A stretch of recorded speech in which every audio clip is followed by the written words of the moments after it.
만나서 반갑습니다. 또 뵈니 반갑습니다. 여러분, 관심이 없는 사람은 또 보면 질려요. 근데요, 사랑하고 관심 있는 사람은 또 봐도 좋아요.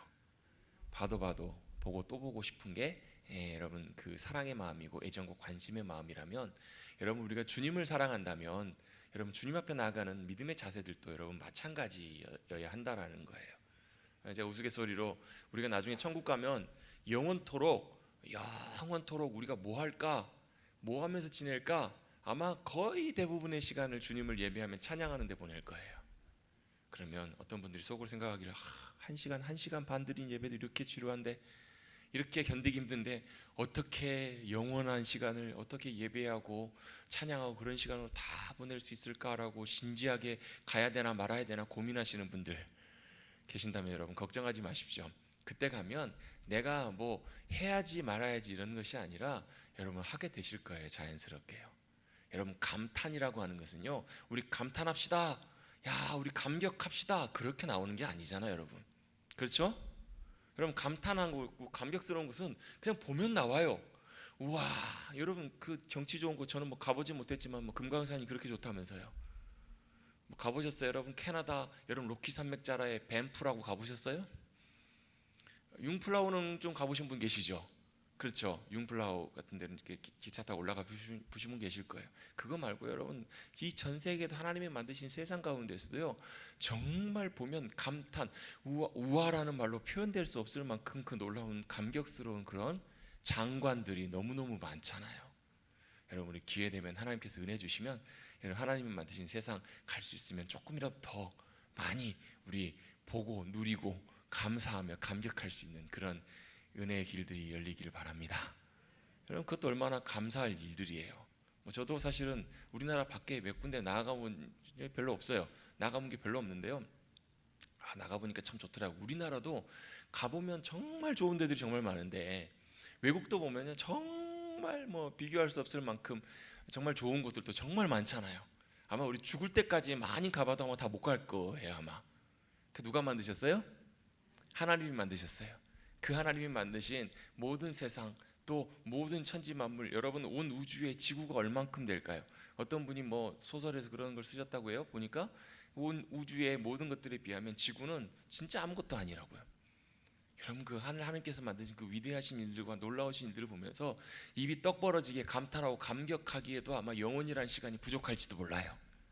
그렇다면 여러분 걱정하지 마시고 그곳에서 감격하며 감사하며 주님을 높이며 찬양하며 경배하게 될 그것을 여러분 이 땅에서도 맛보고 연습하며 살아가는 우리 모두가 되시기를 주님의 이름으로 축복합니다.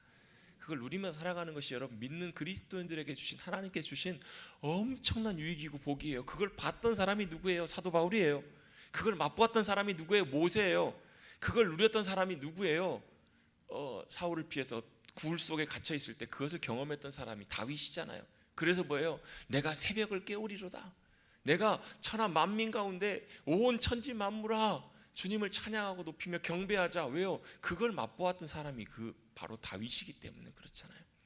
여러분 우리도 그렇게 놀라운 주님의 위대하심과 영광을 우리가 맛보며 누릴 수 있다면 보고 또 보고 맛보고 맛보아도 여러분 그것이 끝이 없는 놀라운 감격이요 기쁨으로 우리의 심령과 우리의 인생을 가득 채우게 될 줄로 믿습니다.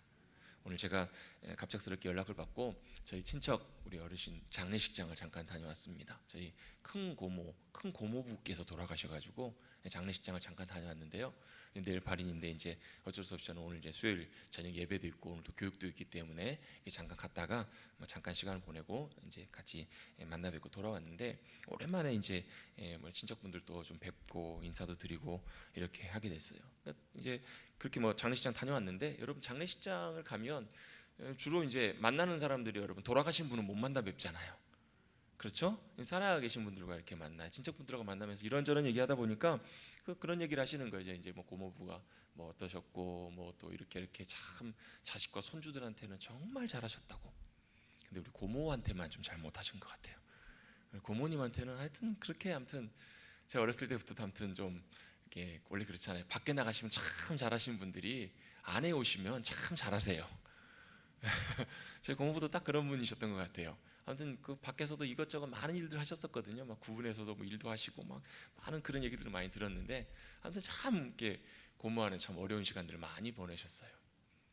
그래서 이제 우스갯소리로 저희 이제 사촌 매형께서 이렇게 공원 묘지에 자리를 이렇게 하셨는데, 거기가 이제 합장할 수 있는 묘예요. 근데 이제 주변에 다른 분들이, 친척분들이 작은 아버지랑, 야 그러면 우리 누나, 우리 큰 고모 같이 이렇게 합장할 수 있도록 그렇게 두 자리에 했냐고 그랬더니 우스갯소리로, 아유 그 우리 어머니가 싫어하실 것 같아가지고 묘는 그냥 한 자리만 했다고. 그럴 만큼 아무튼 그렇게 그런 얘기들, 막 이런저런 얘기들 했어요. 여러분, 제가 이 얘기를 왜 드리냐면요, 제가 그 이제 장례식을 다녀오면서 그런 생각이 문득 들었어요. 저희 이제 고모부도 이제 물론 연세가 많으시지만, 그럼 사람의 죽음 앞에서 우리의 인생을 마무리하게 됐을 때 과연 여러분 우리의 인생이 어떻게 끝나게 될 것인가?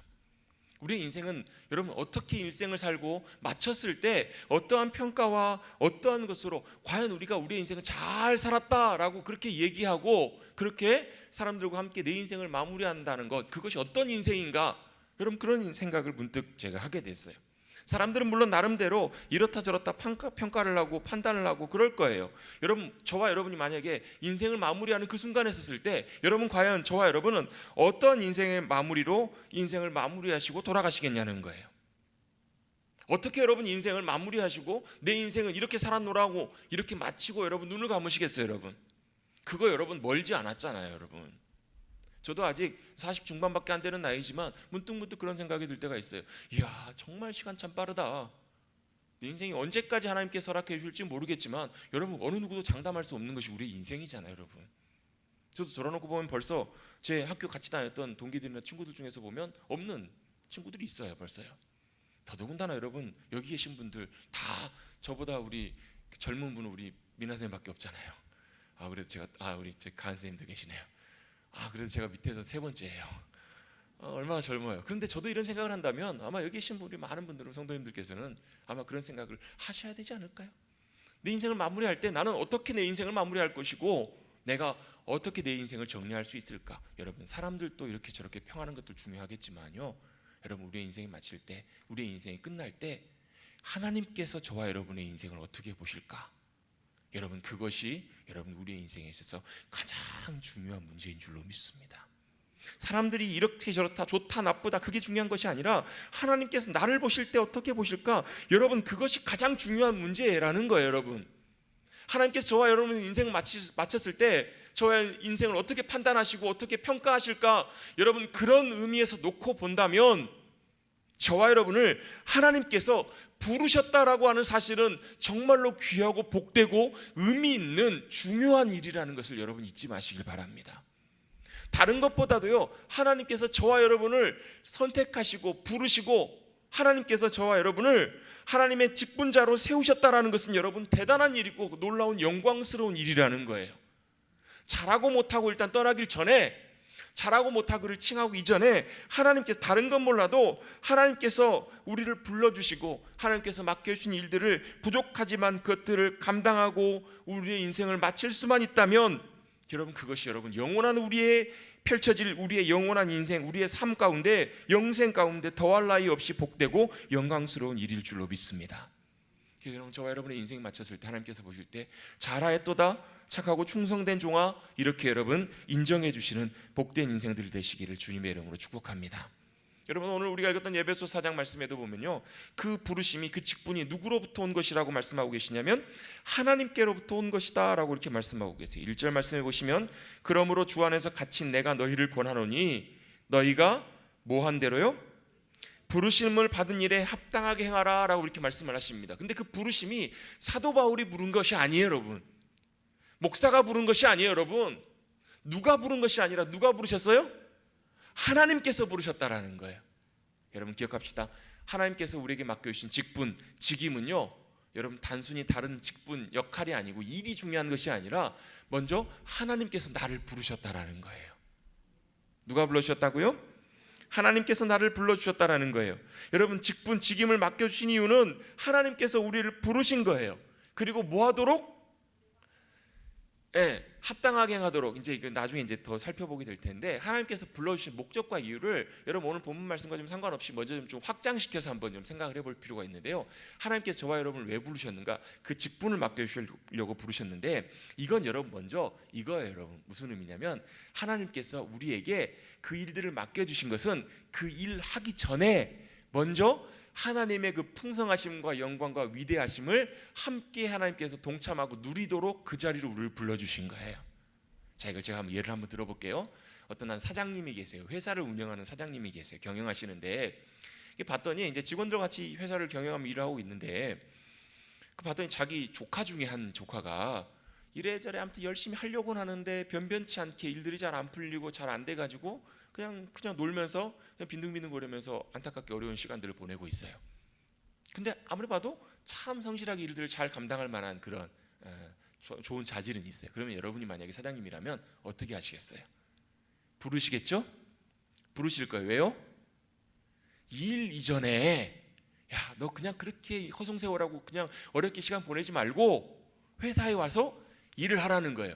일이 중요한 것이 아니라 뭐요? 그 회사에서 일을 하면서 내 삶에 누릴 수 있는 것들을 같이 좀 누리자라는 거예요. 아니 회사에서 사장님이 부족함 없이 여러분 잘 돌아가는 회사 사장님이라면 여러분 조카한테 그냥 줄 수도 있겠어요? 없겠어요? 그냥 줄 수도 있겠죠. 생활비 해라 이렇게 줄 수도 있을 거예요. 그런데 그거보다 이 사장님 이 작은아버지 입장에서 봤을 때는 이 조카에게 그 일을 맡겨주면서 그 일을 감당하면서 내게 주신 것들을 같이 나누도록 그 풍성함을 누리도록 불러주는 입장인 거잖아요. 여러분 하나님께서도 우리에게 직분을 맡기시고 직임을 부르시는 이유는 단순히 여러분 우리에게 일 많이 해라 일들을 맡겨주신 그 이전에 어떤 대단한 업적을 남겨라 이것이 여러분 하나님의 목적 이전에 하나님께서 주신 것들 여러분 하나님의 일은요 여러분 우리가 할 수 있는 것이 아니에요. 여러분 하나님의 일과 내 일은 달라요. 여러분 이 관계를 여러분 좀 정리하셨으면 좋겠어요. 우리는 많은 경우에 자칫 이렇게 조금 오해하기가 쉽거든요. 하나님이 내게 일을 맡겨주시면 직분을 맡겨주시면 알겠습니다 해가지고 내가 열심히 수고하고 헌신해가지고 내가 열심히 노력해가지고 요만큼 성과를 이뤄가지고 주님 자 여기 있습니다 이거라고 생각하기 참 쉬운데요. 여러분 사도 바울의 고백을 보면서 우리가 이 하나님의 영적인 일하심의 원리들을 잘 정리할 필요가 있어요. 사도 바울은 뭐라고 고백했냐면 나의 나 된 것은 하나님의 은혜로 된 것입니다. 이 말은 무슨 얘기냐면 우리는 은혜 그러면 아무것도 안 하는 거라 생각하는데요. 그게 아니고요. 이 은혜가 역사할 수 있도록 사도 바울은 뭐 한 거냐면 기쁨으로 순종했어요. 기쁨으로 하나님의 능력과 역사하심이 자기 자신을 통해서 나타날 수 있도록 주님을 잘 따라간 거예요. 주님과 동행한 거예요. 그랬더니 누가 일하세요? 하나님이 일하시더라는 거예요. 자신이라는 것이 아니라 자기의 능력이 아니라 여러분 사도 바울이 얼마나 똑똑한 사람인 줄 아세요? 사도 바울은 가말리엘의 문화생이었어요. 가말리엘은 그 당시 최고의 스승이에요. 그 당시에는 뭐 대학이나 이런 것이 없었잖아요. 어떻게 배우냐면 유명한 선생님 밑에 가가지고 배우기 시작하는 거예요. 그러면 그 중에서 선생님이 보고 괜찮다, 잘한다, 자기 제자로 삼을 만한 애들이 계속 이렇게 토너먼트처럼 이렇게 좀 안 되는 애들은 떨어지고 해가지고 정말로 똑똑하고 스승이 인정할 만한 그런 제자들이 남는 거예요. 사도 바울은 가말리엘의 문화생이었어요. 가말리엘 최고의 스승의 제자였어요.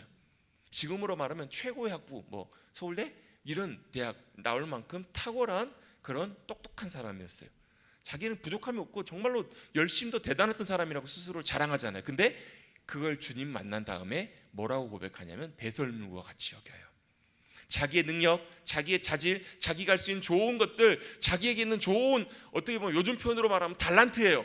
그걸 어떻게 여기냐면 배설물로 여긴다. 배설물이 뭐예요, 여러분? 그 뭐예요, 여러분? 저희 집에는 저희 방에는 항상 그 냄새가 가득해요. 기저귀가 꽉 차 있거든요, 항상요. 그래요. 여러분 그건 뭐예요? 그거는 여러분 집에 오래 둘 필요가 없어요, 여러분. 여러분 죄송합니다. 볼일 보시고 저는 한 번씩 확인하긴 합니다. 근데 여러분 볼일 보신 다음에 제일 먼저 뭘 하세요? 물을 내려요. 왜요? 사랑하는 나의 편아 잘 가라 이렇게 하시는 분 계세요? 아니에요. 그냥 바로 빨리 정리해버리고 치워버려야 돼요. 냄새 나잖아요. 더럽잖아요. 사실 지저분하잖아요. 나로부터 나온 것임에도 불구하고 누구 거예요? 왜 말을 못하세요? 그거 누구 거예요? 내 것임에도 불구하고 빨리 그냥 치워버리고 싶으시잖아요. 여러분 가까이 하기 너무 먼 당신이잖아요. 왜 그래요? 그건 배설물이에요. 여러분 배설물. 여러분 그것처럼 사도 바울이 그렇게 다 치워버리고 없애버리고 싶을 만큼 자기의 능력, 자기의 자질, 그 모든 것들을 모처럼 배설물처럼 여기면서 다 치워버리는 이유는 뭐예요? 나를 통해서 주님의 능력이 더 역사하시도록, 나를 통해서 주님의 은혜가 더 풍성하게 임하시도록, 나를 통해서 주님께서 더 역사하시고 일하시도록 자기를 온전하게 드려지는 거예요. 여러분 그 기쁨을 여러분 사도 바울이 알았던 거예요. 그 기쁨을 누가 알았냐면 세례 요한이 알았던 거예요. 여러분 만약에 세례 요한이 이 기쁨, 이 은혜를 몰랐으면 여러분 얼마나 마음으로 여러분 질투하고 시기하고 서운했을지 몰라요. 왜요? 자기를 사람들이 많이 따르다가 주님이 오시니까 어떻게 해요? 주님께로 다 가잖아요. 여러분이 세례 요한 입장이었으면 어떻게 했겠어요? 어떻게 서운하셨을까요? 안 하셨을까요? 다 서운했을 거예요 아마 어쩌면요. 근데 세례 요한은 진심으로 조금도 서운함을 표현하지 않아요. 왜요? 신랑의 친구가 신랑이 결혼식을 앞두고 신부를 만나는 것처럼 그 기쁨이 가득하더라는 거예요. 왜요? 하나님이 자신을 통해서 일해 주신 그 기쁨이 무엇인지를 세례 요한은 잘 알았기 때문에 그래요. 여러분 마찬가지예요. 하나님께서 우리를 통해 역사하신 하나님의 일은요, 하나님께서 저와 여러분을 통해서 일하시고 하나님께서만 하실 수 있는 일들이 나타나는 것, 그것이 여러분 큰 일이든 작은 일이든 여러분 그게 바로 하나님의 일이에요. 여러분 하나님의 일이 저와 여러분의 삶 가운데 풍성하게 나타날 수 있게 되기를 주님의 이름으로 축복합니다. 하나님의 일들이 저와 여러분을 통해 나타나게 될 때 우리는 뭐 하게 되냐면요, 감사하게 돼요. 그래서 뭐예요? 그걸 찬양하고 높이고 고백하는 것을 우리는 뭐라고 해요? 간증이라고 해요. 그 간증은 내 자랑하는 게 아니고요, 나를 통해서 역사하신 하나님, 하나님이 하신 놀라운 일들을 같이 나누고 고백하는 것. 그래서 주님이 이렇게 하셨노라고, 주님이 이렇게 놀랍게 역사하셨노라고, 홍해를 가르시고 여리고성을 무너뜨리시고 죽은 자를 살리시고 못 걷는 자를 걷게 하시고, 사도 베드로와 요한이 화를 내잖아요. 우리의 경건과 우리의 능력으로 이 사람을 걷게 한 줄로 왜 그렇게 하느냐, 역정을 내잖아요. 역정을. 여러분 왜 그래요? 베드로와 요한은 분명하게 알고 그 위에 서 있었던 거예요. 뭘요? 은과 금은 내게 없거니와 우리에게 역사하신 하나님의 능력, 예수 그리스도의 그 이름의 권세, 그것이 역사하셨다라는 것을 너무나 잘 알기 때문에 그래요.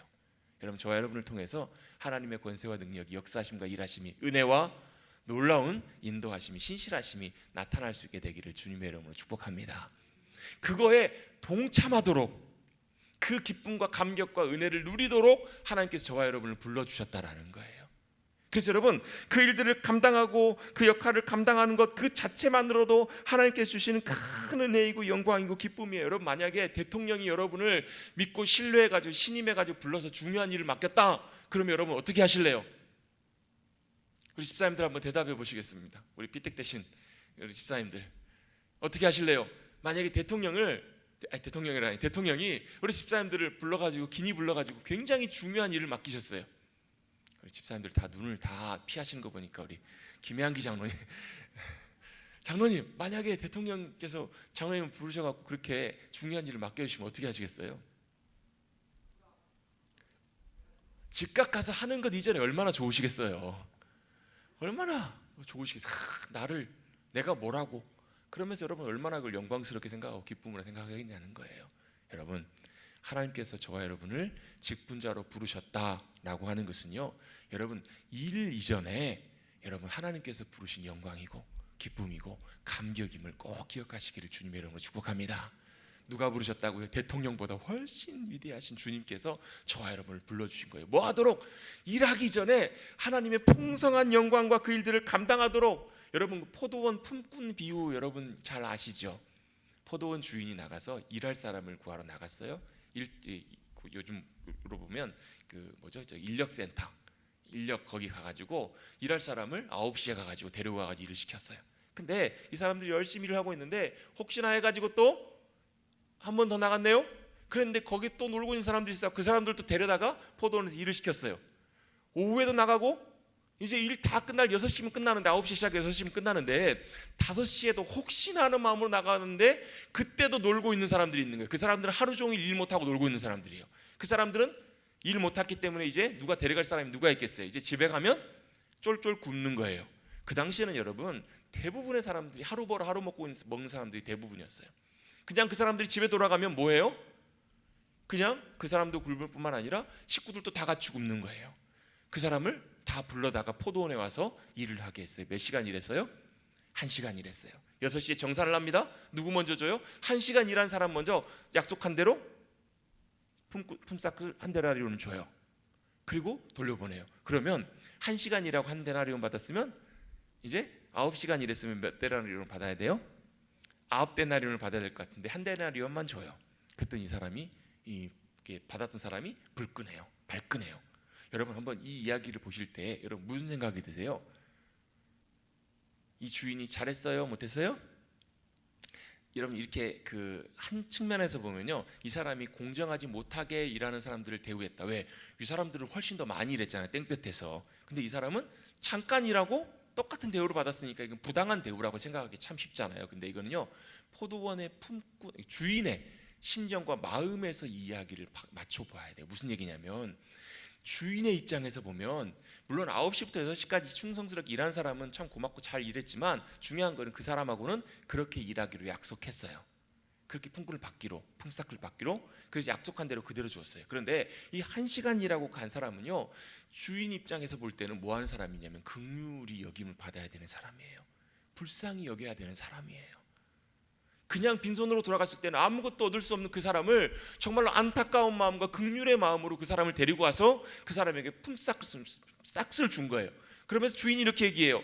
내가 선한 일을 행한 것에 대해서 네가 가당치 않게 여기느냐, 당신이 가당치 않게 나를 불의하게 여기느냐, 이렇게 얘기하고 있는 거예요. 자, 이 얘기 핵심이 뭐냐면요, 주님은 먼저 온 사람이나 나중에 온 사람이나 뭘 하기로 하시냐면, 주님은 주님이 나눠주실 풍성한 영광과 은혜를 함께 누리는 자로 불러주시기 원하신다라는 거예요.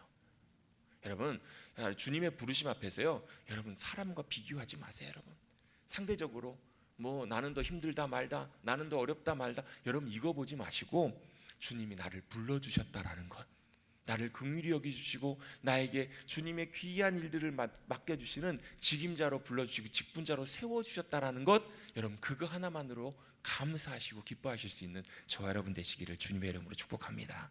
여러분 해보면 알아요. 그걸 진실하게 잘 감당해 보면요, 그것이 내게 얼마나 큰 감격이고 복이고 은혜인지 나 같은 사람에게 아무것도 아닌 나를 하나님께서 그렇게 인정해 주시고 불러주시고 믿고 맡겨주셨다라는 것, 여러분 그거 하나만으로도 여러분 우리에게 얼마나 크고 복된 것인지. 여러분 그래서 그 일은요, 여러분 이 땅에서 없어질 일들이 아니에요. 여러분 영원토록 영광스럽게 빛날 일이에요. 다니엘서에 보면요, 다니엘서 12장 마지막 3절 말씀에 보면 이렇게 고백하고 있어요. 지혜 있는 자는 궁창의 빛과 같이 빛날 것이요, 많은 사람을 옳은 대로 돌아오게 하는 자는 별과 같이 영원토록 빛나리라. 뭐라고요? 지혜로운 자는 궁창의 빛처럼 밝을 것이고요, 많은 사람을 옳은 대로 돌아오게 하는 자. 이건 무슨 얘기냐면 하나님이 기뻐하신 일들을 잘 감당하고 많은 사람들에게 진리의 길들을 인도해가는 주님의 놀라운 일꾼들로 잘 감당한 사람들은 궁창의 하늘의 별처럼 영원토록 주님께서 빛나게 해주신다라는 거예요. 여러분 옆에 계신 분들과 인사 한번 나누겠습니다. 영원토록 빛나는 별이 되십시다. 아멘. 부족해도 모자라도 여러분 주님이 맡겨주신 일들의 감사함으로 신실함으로 잘 따라가기를 원할 때 주님께서는 우리를 그렇게 인도해 주실 줄로 믿습니다. 왜요? 그것은 주님의 은혜로만 감당할 수 있는 일이거든요.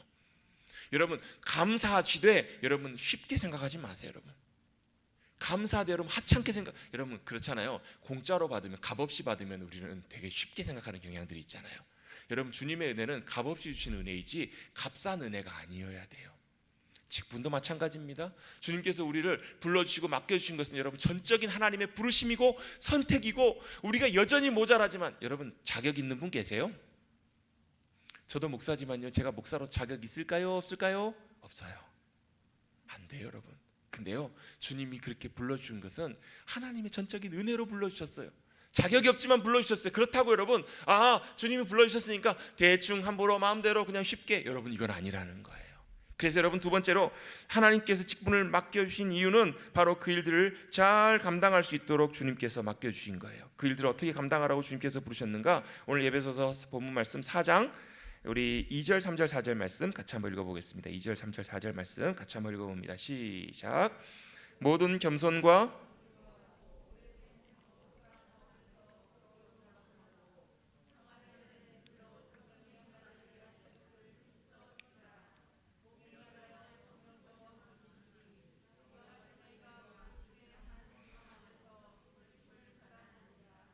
아멘. 주님께서 우리를 일꾼으로 부르셔서 부르심에 합당하게 행하는 것이 어떤 것인가? 겸손함과 온유함으로, 또 오래 참음으로, 사랑 가운데 서로 용납하고. 여러분 잘하고 계시죠? 장로님 혼자 잘하고 계시는 것 같아요. 여러분, 일꾼에게 있어서 제일 중요한 것, 겸손함과 온유함으로, 또 오래 참고 사랑 가운데 서로 용납하고. 여러분, 이것만 할 수 있어도 충분합니다. 그 말은 무슨 얘기예요? 이것조차도 하기가 쉽지 않다는 거예요. 그래서 그걸 해야 되는 목적과 이유가 뭔가? 평안에 매는 줄로 성령이 하나 되게 하신 것을 힘써 지키기 위해서. 여러분, 교회가요, 우리 머릿돌 교회도 우리 성도님들이 뭐 재적 등록하신 분들까지 다 이렇게 하면, 제가 코로나 터지기 전에는 한 140여 분 정도 이렇게 예배를 평균적으로 보통 드리셨어요. 그러면 여러분, 숫자로만 치면 한 뭐 140명, 150명 정도 된다고 치면 사실 그렇게 많은 인원은 아니잖아요. 그런데 여러분, 그거 아세요? 150명이 하나 되는 것이 우리나라 통일되는 것보다 더 어려운 거. 근데 여러분, 그거 아세요? 10명이 하나 되는 것도 쉽지 않아요, 여러분. 제가 전에 섬겼던 교회가 뭐 출석, 뭐 그 성전 건축하기 전에는 뭐 출석이 한 1000명 정도 됐던 교회예요. 서울에서 한 뭐 중형급 정도 되는 교회인데요. 1000명 모이는 교회나 100명 모이는 교회나 10명 모이는 교회나 하나 되기 어려운 거는 매 한 가지더라고요. 참 그게 쉽지 않아요. 그런데요, 그리스도의 교회가, 하나님의 교회가 그리스도가 머리 되시는 한 몸 된 지체로 하나 될 수 있으면 10명이든 100명이든 1000명이든 그것만으로도 정말 주님께서 영광 받으시고 기뻐하시고 위대한 일인 줄로 믿습니다. 여러분, 다른 많은 일들 하기 이전에 먼저 여러분, 우리가 성령님의 하나 되게 하심을 따라서 여러분, 우리가 하나 될 수 있다면 여러분, 그것만으로도 주님의 큰 영광이에요. 왜요? 교회가 뭐예요? 교회는 그리스도가 머리가 된 한 몸뚱아리거든요. 팔이 따로 돌아다녀요. 팔만 있고 다리가 없어요. 그건 여러분 비정상이잖아요. 교회마다 왜요? 하나님께서는 각자마다, 어떤 사람은 눈으로, 어떤 사람은 팔로, 어떤 사람은 다리로, 어떤 사람은 발가락으로 다 달리 부르셨다라는 거예요. 어떤 분은 장로님으로, 어떤 분은 안수 집사님으로, 어떤 분은 권사님으로, 어떤 분은 집사님으로, 어떤 분은 성도로, 또 어떤 분은 이 일 역할로, 어떤 분은 이것으로 다 맡겨주셨는데, 그 목적과 이유가 뭐예요? 하나 되게 하심을 힘써 지키게 하시기 위해서 한다라는 거예요. 직분을 맡기게 하신 이유도 마찬가지예요. 하나님께서 우리에게 왜 직분을 맡기셨는가? 물론 당연히 섬겨야죠. 당연히 우리 맡기신 일들 잘 감당하셔야죠. 예배를 섬기고, 뭐 당연히 기도자로 섬기고, 뿐만 아니라 우리 각자의 일들 감당해야죠. 그런데 그 목적과 이유가 뭐예요? 방향이 뭐예요? 겸손함과 온유함으로, 또 오래 참고, 또 사랑 가운데 용납하고 평안에 매는 줄로 뭐 하자고요? 성령님의 하나 되게 하심을 힘써 지켜가고 이뤄가자고요. 그게 교회이기 때문에, 그게 그리스도의 몸이기 때문에, 몸도 하나이요 성령님도 한 분이시기 때문에 각각의 너희가 부르심의 한 소망 안에서 부르심을 받았다. 이건 무슨 말이냐면, 불러주셨는데 다 부르심의 목적과 방향이 다 어디로요? 결국 머리 대신 그리스도께로, 교회로 하나 되게 하는 그 자리로 연결되고 이어져야 된다는 거예요. 기회만 되면 여러분, 이런 기회에 우리가 다 사실 그렇게 할 수 있으면 좋아요. 다 손을 잡고 한 원이 돼가지고요, 다 둘러 이렇게 서는 거예요. 그리고 뭐 하는 거예요? 우리는 사랑의 띠로 하나가 되었습니다. 우리는 성령님 안에서 하나가 되었습니다. 여러분, 손잡고 같이 기도하고, 또 손잡고 서로 축복하고, 또 당신과 내가 하나입니다. 사랑 안에서, 그리스도의 사랑 안에서, 성령님 안에서 여러분 이렇게 고백하고 여러분 쭉 도는 거, 여러분 그런 시간들 가지면 여러분 얼마나 감격스러운지 몰라요. 한 교회가 공동체 교회를 지향하면서 목회를 감당하시는데요, 여러분 공동체로 같이 하나 되자고 더 가깝게 모이면 모일수록 더 싸우는 거 아세요? 같이 이렇게 시간을 더 많이 보내고 함께 공동체 교회로 섬겨가자 하니까요, 그 갈등들이 그게 다르다라는 거예요. 그래서 여러분, 교회가 2년 3년 세워져 갈수록 더 갈등들이 그게 다르가지고 도저히 더 이상 안 되겠다 해가지고 목사님이 이제는 우리 교회 해산하겠습니다. 이제는 우리 교회 다 없애버리겠습니다. 그래서 이제 마지막으로 다 같이 한번 모이고 우리 하고 싶은 말, 지금까지 마음속에 담겨놨던 말 다 하고, 그리고 우리 교회 이제 마무리합시다. 교회 우리 이제 오늘 그 시간부로 해가지고 교회 정리합시다. 이래가지고 그날 다 모인 거예요. 아침부터 모여가지고 뭐예요? 서로 속에 있는 얘기를 다 하니까 막 싸우는 거예요. 다투는 거예요. 말씀의 검을 들고 싸워요. 말씀의 검을 들고 사탄과 싸우는 것이 아니고 서로서 교회 안에서 싸우는 거예요. 막 하루 종일 그렇게 싸우는데요, 저녁 때가 됐는데 어떤 일이 벌어졌냐면, 그 다툼과 그 어려움 가운데 있었던 그곳에 성령님이 임하시더라는 거예요.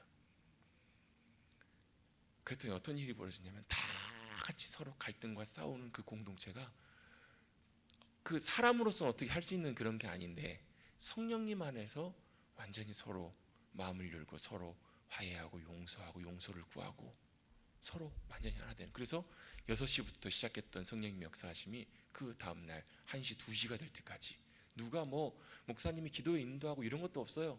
서로 회개하면서 서로 잘못을 용서를 구하고 서로 이렇게 되면서 완전히 하나 되는 놀라운 역사를 경험하게 된 거예요. 여러분, 그게 성령님의 역사이심이고 그게 여러분 진짜 교회의 모습 아닐까요? 여러분, 초대교회 그런 교회의 역사들이 일어났고요. 여러분, 지금도 주님께서는 여전히 하나님께서는 그 교회를 이 땅 가운데 세워가기를 원하시는 거예요. 어떤 교회예요? 정말로 저는 저희 교회 이름이 정말로 귀한 이름이라고 믿어요. 왜요? 주님이 머릿돌 되시는 교회예요. 건축자의 버린 돌처럼 버림받은 그분이 교회의 머릿돌, 기둥, 기초, 가장 중요한 반석, 머리가 되신 거예요. 그럼 뭐 해야 돼요? 머릿돌 되신 주님, 그 주님 머리 위로 뭐가 세워져야 돼요? 하나 되는 교회가 세워져야 돼요. 그게 바로 여러분, 저와 여러분을 하나님께서 직분자로 부르신 목적이에요. 여러분, 단순히 여러분 많은 일들 감당하기 전에 여러분, 우리는 가장 중요하게 먼저 우선시 기억해야 되는 것이 있어요. 하나님이 나를 부르셨다라는 것. 그리고 왜 부르셨어요? 성령님이 하나 되게 하심을 힘써 지키기 위해서. 그래서 여러분, 먼저 여러분 겸손하게 서로 용납하고 사랑하는 것들을 배워가야 되고요. 여러분, 그것을 위해서 우리가 꼭 해야 될 것이 있는데요. 그래서 우리가 영적으로 더 잘 자라가야 돼요. 여러분, 오늘 본문에 여러 가지 중요한 말씀들이 많이 나오지만 주님께서 성령님의 하나 되게 하심으로 그리스도의 몸으로 하나 되게 하심을 지켜라, 그것들을 만들어가라. 그것들의 이유가 뭔가? 하나님께서 우리에게 풍성한 은혜의 선물들을 많이 주셨는데 그것을 누리며 살아갈 수 있도록, 그것을 우리 교회 공동체 가운데 나타낼 수 있도록 그렇게 하나 되게 하는, 그래서 주님의 만물을 충만케 하시는 충만케 하심이 여러분 교회에 임하여서 결국 그것이 어디 세상 가운데 흘러가도록, 그것을 위해서 주님께서 그것들을 부르시고 교회를 세워가기를 원하셨던 거예요. 그게 10절까지 말씀이에요. 그래서 그 다음에 11절부터 나오는 말씀을 보면, 그래서 교회에 어떤 사람은 목사로, 어떤 사람은 선지자로, 어떤 사람은 복음 전하는 자로, 어떤 사람은 목사와 교사로 삼으셨다라는 거예요. 지금으로 바꿔보면 어떤 사람은 목사로, 어떤 사람은 장로로, 어떤 사람은 권사로, 집사로, 안수집사로 하나님께서 그렇게 부르셨다라는 거예요. 그래서 뭐 하도록? 12절 말씀입니다. 12절 같이 한번 읽어봅니다. 시작. 이는 성도를 온전하게 하여 아멘. 그 직분자들을 세우신 이유가 뭐냐면 성도를 온전하게 한다라는 거예요. 성도를 자라게 한다라는 거예요. 성도를 그리스도를 닮아가는 귀한 모습으로 더 성장하고 성숙할 수 있도록 세워간다라는 거예요. 그것을 성도를 온전하게 하여서 봉사의 일도 감당하게 하고 그리스도의 몸을 세우는 그 일들 가운데 함께 협력하여서 그 일들을 감당할 수 있도록 그렇게 잘 세워지는 공동체가 바로 주님의 공동체라는 거예요. 그래서 여러분, 우리 직분자에게 중요한 세 번째 책임이 하나 있습니다. 그건 바로 뭐냐면 우리가 그리스도 안에서 영적으로 성장해가고 성숙해가는 거예요. 더 주님 안에서 자라가는 거예요. 그래서 13절도 이렇게 말씀합니다. 우리가 다 하나님의 아들을 믿는 것과 아는 일에 하나가 되어서, 자, 믿는 것은 우리가 알고 믿는 것들이에요. 아는 것은 뭐예요? 주님을 경험해서 아는 것들이에요. 내가 주님을 만나보고 내가 주님과 더 가까이 나가고. 그래서 여러분, 이 시간 여러분 함께 하시는 모든 분들은 여러분 주님을 더 깊이 경험하시고 만나셔서 주님과 더 친밀해지시는 은혜가 임하시기를 주님의 이름으로 축복합니다. 직분자들에게 제일 중요한 것은 주님과의 친밀함이에요. 주님과 더 가까워지는 거예요. 주님을 더 깊이 아는 거예요. 주님을 안다는 것은 주님의 마음을 아는 거예요. 여러분, 누가 효도하나요? 어떤 자식이 효도하나요? 물론 사고치고 속썩였던 자식들이 나중에 더 효도한다고 하잖아요. 왜 그래요? 부모의 마음을 아는 거예요. 여러분, 그 성경에 보면 창세기에 그 야곱의 아들들이 이렇게 나오잖아요. 야곱의 아들들이 나오는데 요셉이 먼저 가 있을 때 형들이 이제 곡식을 사러 왔을 때 형들을 알아보고 요셉이 일부러 이제 형들을 테스트하려고 잡아들이잖아요. 그게 결국은 둘째였던 형 르우벤은 장자니까 가야 되고 둘째 시므온을 이렇게 잡아둬요. 그 누굴 데려오라는 거예요? 왜? 혹시라도 형들이 자기처럼 똑같이 베냐민도 그렇게 해코지했을까 봐. 또 확인도 하고 싶고 형들의 자세와 태도가, 마음이 변했는지, 사람들이 변했는지 아니면 그대로인지를 확인해 보려고 결국은 베냐민을 데리고 와요. 근데 여기서 또 요셉이 기지를 발휘해 가지고 베냐민의 자네 보대 거기다가 자루에다가 은잔을 넣어 가지고 결국 베냐민을 붙잡잖아요. 그때 누가 나와요? 누가 나오죠? 유다가 유다 맞죠? 유다가 자기가 대신 므낫세 베냐민 대신에 자기가 종이 되겠다라고 선뜻나죠. 여러분, 종이 된다는 얘기는 인생을 포기하겠다라는 거예요. 자신의 인생을 결국은 자신의 목숨을 걸어놓고 동생 목숨과 나를 좀 바꿔달라고 이렇게 부탁을 하는 거예요. 여러분, 이 과정들이 왜 이렇게 됐을까? 어쩌면 창세기 38장 그 앞에 나와 있었던 사건들이 어쩌면 유다의 심경을 많이 변화시키지 않았을까? 유다 38장에 어떤 내용이 나오냐면 하나님께서 유다의 아들 둘을 죽이세요. 그 앞에서 범죄함으로 말미암아. 유다는 뭘 경험해 본 거냐면 자식을 잃어본 부모의 마음이 어떤 마음인지를 유다가 경험하게 돼요. 누구의 마음을 더 뼈저리게 알아요? 아버지 야곱의 마음을 더 알아요. 그래서 자신의 생명을 아버지 때문에라도 이 베냐민을 대신해 차라리 자기가 잡혀가고 베냐민을 꼭 보내주십시오. 왜요? 베냐민이 안 가면 아버지가 죽을 것 같은 그 마음을 알았기 때문에, 자식을 잃은 그 마음을 너무나 알았기 때문에 그래요. 여러분, 우리가 하나님을 안다라고 하는 것은요, 철든 자식은 부모의 마음을 아는 자식들이 철들잖아요. 효도하잖아요. 마찬가지로 여러분, 우리가 하나님을 안다라는 것은 뭐라는 거냐면 하나님의 마음을 헤아릴 줄 아는 거예요. 하나님이 어떤 마음이신지, 뭘 기뻐하시고 뭘 즐거워하시고 뭘 좋아하시고 왜 하나님께서 우리를 위해서 아들 예수 그리스도를 이 땅 가운데 보내주셨는지, 여러분 그 하나님의 그 마음을 깨닫게 되고 알게 된다면 여러분, 우리는 여러분 하나님을 향해서 여러분 헌신해라 말아라, 하라 말아라, 순종해라 말아라, 여러분 이런 말을 할 필요가 없는 줄로 믿습니다. 그게 바로 하나님을 아는 것이에요. 하나님을 믿는 것과 아는 것이 하나가 되어서 온전한 사람을 이루어 그리스도의 장성한 분량에 충만한 데까지 이르도록 하나님께서는 직분자를 부르셨고, 또 직분자에게 맡겨주신 일들이 뭐예요? 가장 중요한 일이요, 여러분 봉사하고 섬기는 일도 중요한데요, 여러분 기도하시면 사모하십시오. 직분자로 세움받은 분들은요 제일 중요하게 해야 되는 것이 있어요. 우리가 영혼을 섬기는 일들이 제일 중요해요. 영혼을 섬긴다는 것은 당연히 그들에게 복음 전하고 그들에게 주님을 믿게 하는 일뿐만 아니라요, 저도 당연히 해야 될 일들이지만 세움받은 직분자들 한 사람 한 사람이 사랑으로 어린 영혼들 양육하고 말씀으로 그들을 돕고 섬기고 그 일들을 감당해서 나처럼 똑같이 나도 장성한 분량으로 성장해야 할 뿐만 아니라 나를 통해서 이 어린 영혼들이 그리스도의 장성한 분량들로 자라갈 수 있도록 사랑으로 섬기고 돕는 일, 그게 여러분 직분자가 해야 될 가장 중요한 일인 줄로 믿습니다. 왜요? 직분자에게 맡겨주신 가장 중요한 일은 바로 영적인 일, 영혼을 감당하는 일들이 가장 중요한 일이기 때문에 그래요. 그래서 여러분, 물론 여러분 지금 교회에서는 여러분 직분들을 크게 두 가지로 나누게 돼요. 항존직과 임시직 두 개로 나누고, 이런 세부적인 내용들은 제가 나중에 우리 피택 되신 분들에게는 그 나중에 또 교육 진행할 때 그때 또 설명을 드리겠지만, 여러분 항존직이라는 것과 임시직이라는 것은 큰 차이가 다른 게 아니라, 항존직은 70세 은퇴하실 때까지, 그때까지 뭘로요? 주님의 일들을, 죄송합니다. 갑자기 제 모기향, 그 향이 갑자기 확 들어와가지고